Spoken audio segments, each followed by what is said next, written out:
Hey guys, it's Globerino, Riperino. My name's Hunter. This is gonna be my first video, and really I'm questioning mainstream science here. Um, you know, I'm really open to all possibilities, but I think evidence needs to be looked at more. And videos about the one, like the one I'm gonna show you, and I'm gonna debunk, uh, those have no room in science or really society. And I just want true science to be done. Science has become a religion, and I think it's wrong, right? And that's it. That's it. That's it. This is a terrible intro. I'm gonna work on these. I'm gonna get better through time with you guys. But here it is. It's Bill Nye. He was asked, "How do we know the Earth is round?" He gives some proofs. I took apart over about first half of the video. I may do the second half in a later video, depending on how the feedback is on this video. I can do I can do Michelle Thaler. We can do some more in the future. See what you guys want. Open all to conspiracies. I love them. I actually wish they were all false because this world would be a lot less scary. But the evidence shows that while the conspiracies are not 100% correct, the mainstream media stories are also very false. So there's some deception going on, and we're trying to uncover that. So here we go. First video. Hope you guys enjoy. Tell me what you think. Hey Bill, can you prove beyond a reasonable doubt that the Earth is a sphere and not flat? Because I have a lot of Facebook friends who say that it's flat, and I just can't convince them. Thank you. Is the Earth flat or round? It's round. Okay, now let's see. How do we go about proving that? Go to the seashore. Go to a seashore and figure out why you can't, if you live on the East Coast, figure out why you can't see Spain from the East Coast of North America. It looks like you might have a St. Louis hat on. I'm not sure. Just go to the middle of the Mississippi River and look south. Why can't you see the Louisiana? Why can't you see New Orleans? What's the problem there? Well, then climb a tower or go to the top of a hill or a mountain, and you'll see a little farther, but you will not see to the other side of the earth, places we know to exist. For example, I've been to London. I can tell you, other people have. I've been to Vancouver, British Columbia, and you cannot see Vancouver, British Columbia from Boise, Idaho, let alone from New York City or Toronto or what have you.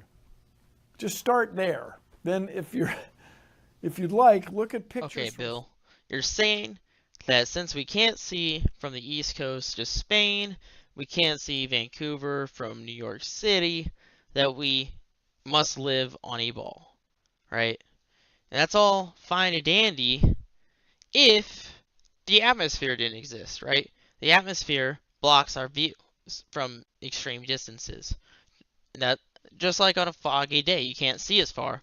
The atmosphere is always in the air like that, and you simply just can't see forever. It's absurd to think that you can.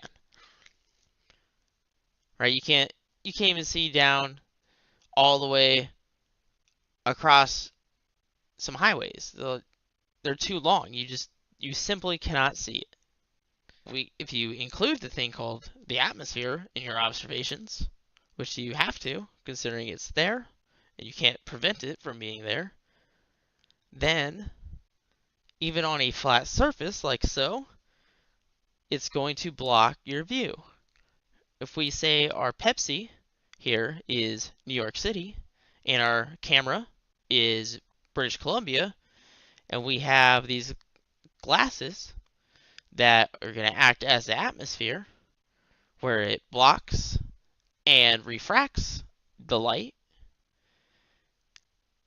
then you will notice quickly how it starts to disappear.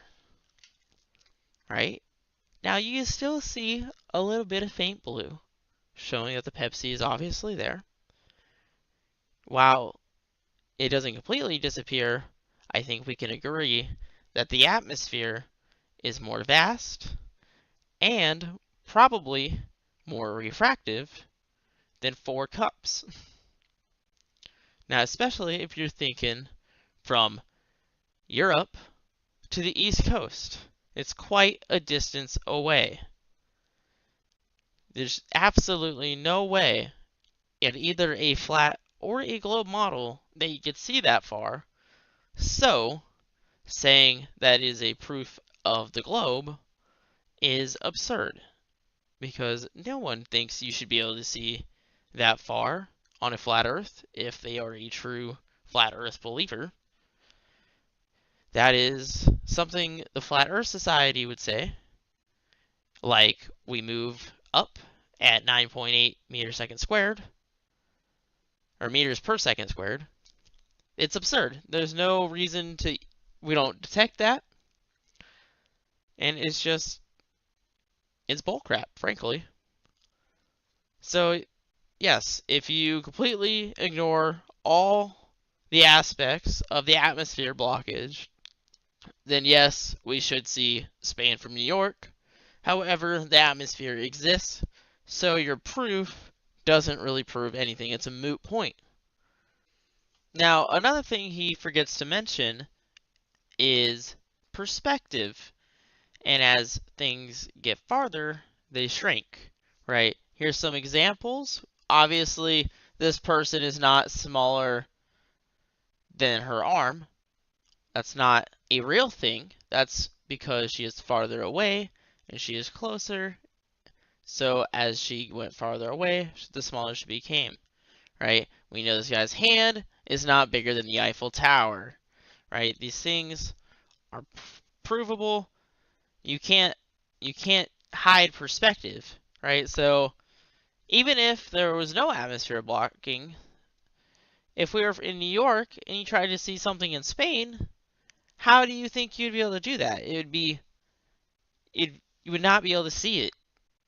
It'd be way too far for you to comprehend. The eye loses angular resolution at 0.2 degrees. So if it's smaller than that 0.2 degrees, you can't see it. It's invisible to you. So to say that we can't see Spain from New York because the Earth is a ball, and it shows that it's not flat because we can't see it, is absolutely ridiculous. No scientist would say that. Yet we have Bill Nye saying that is the exact reason. Okay, Bill. And then you say, if that doesn't cut it, pictures from space. Those aren't fake. If you'd like, look at pictures from space, where you see the Earth as a sphere.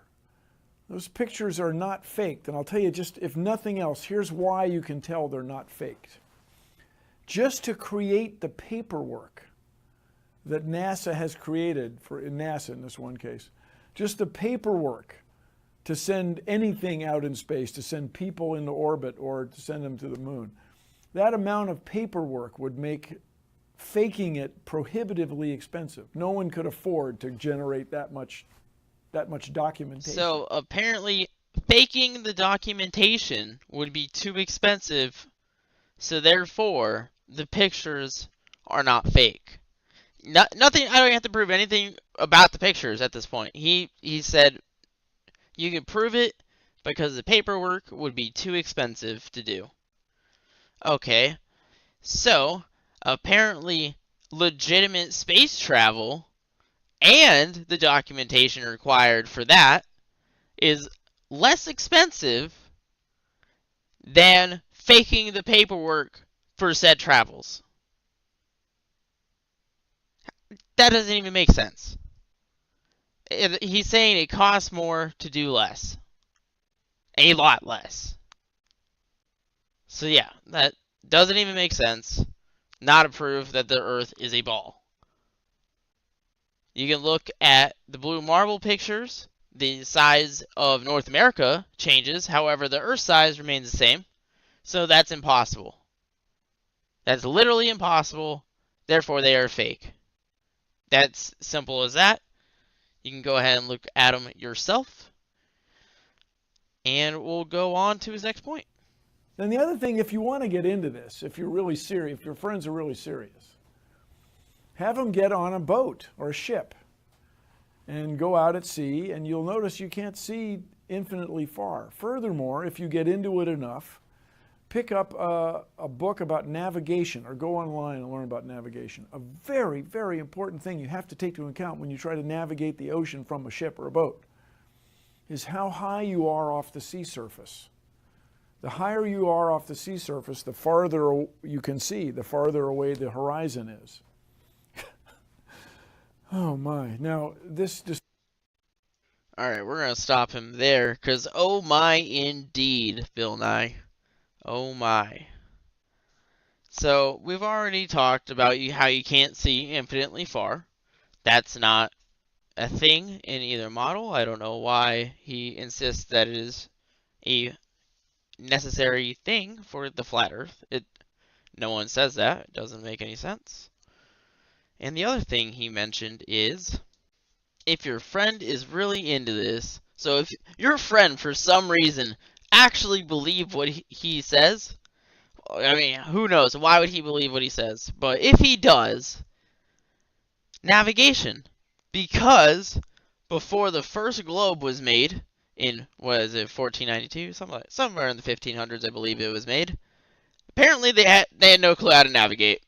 Because, they didn't make a globe, so how could they?